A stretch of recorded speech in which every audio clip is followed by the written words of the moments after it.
This is a funny story to me. There's a flashy New York bishop. So I always think it's funny when people who are a man of God adorn themselves like that.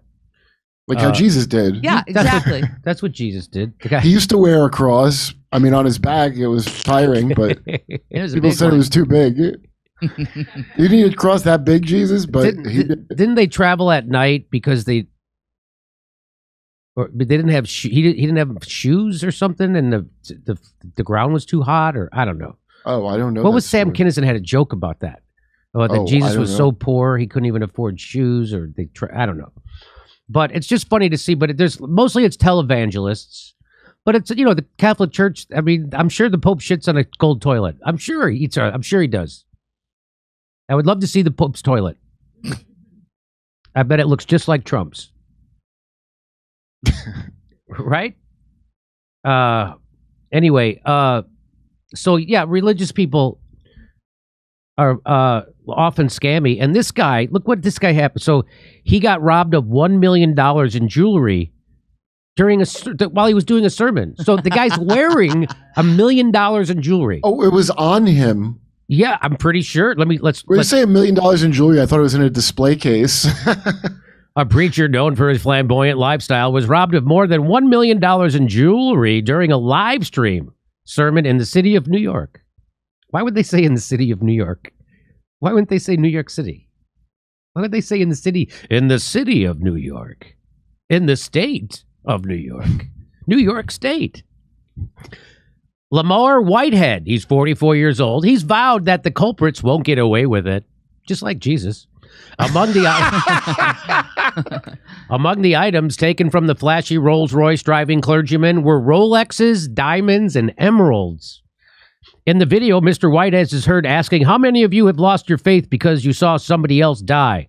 Moments before several black-clad gunmen entered the church in Brooklyn. I lost my faith because I saw my preacher get robbed on a live sermon. Let's watch this. How many of you have lost your faith because you saw somebody else die? Look at him. What you about to go through? Yo. All right. No way. Police said they received a report that 3 hours in the church removed more than $1 million in jewelry from Pastor Lamar Whitehead, who coming into the sanctuary with their guns.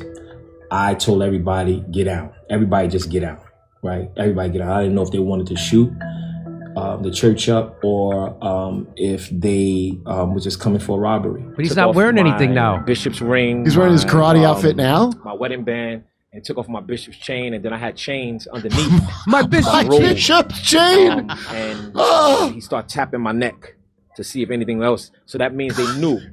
They watched and they knew that I have other jewelry. The bishop, known for his Instagram for wearing designer outfits and extravagant jewelry, says he founded Leaders of Tomorrow Ministry in 2013.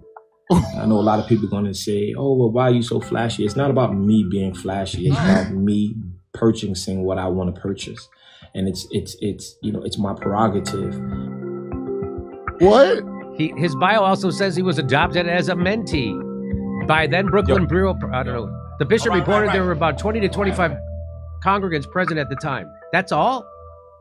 That guy didn't get down on the ground. He just sit there. Did they not have nice stuff to take? So there you go. Following the robbery, the New York police reported that the items taken from him and his wife included $75,000 Rolex and Cavalier watches.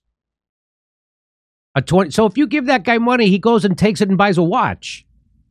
There's some psychological thing where people that are going to be into that, like, they want it. It's almost like they think it's God's real because look how blessed my bishop is, you know?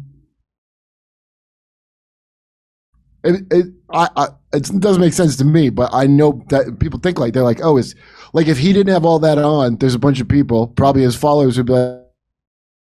So I know that there was a famous politician from Texas in the 1800s. What was his name?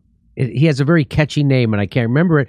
But he was charged with a scandal that he stayed at the nicest hotel or something when he went to Washington, D.C., And he defended himself by saying, I'm not going to let the governor of the great state of Texas is going to stay at the nicest hotel. It was something like the people who were the men who represent that we shouldn't. Texas isn't good enough for where the blah blah blah. He did that kind of a thing, and worked. The same. Yeah, it's the same kind of thing. Yep. Yeah. But this guy, a $75,000 Rolex and Cavalier watches, a $25,000 Episcopal ruby, and a diamond ring, and a $25,000 pair of earrings, and his wedding band. If there was ever a guy who deserved to have his jewelry stolen from him, it would be this guy. I'm not saying he does. I'm saying if there was ever. Here's what I'm saying. If Jesus had been there in person, he would have stolen that guy's jewelry from him. Even Jesus would have taken that guy's jewelry off him. You say, get on the ground, break yourself. Just when Jesus walked into the temple and he saw all the money changers and he turned over their tables, remember that? Well, this guy would come in and just lay down a bet. That's what that guy would do. He wouldn't kick them out. He'd be like, hey, let's gamble. The people are the opposite of Jesus Christ. It's so amazing. And why people follow them, people are desperate. That's why. Yeah. People are desperate and they need something and someone to believe in, and there you go. That's why they watch Benny Hinn and all those you watch televangelists. I mean, they're still very popular. Because it's also an ASMR kind of thing with their.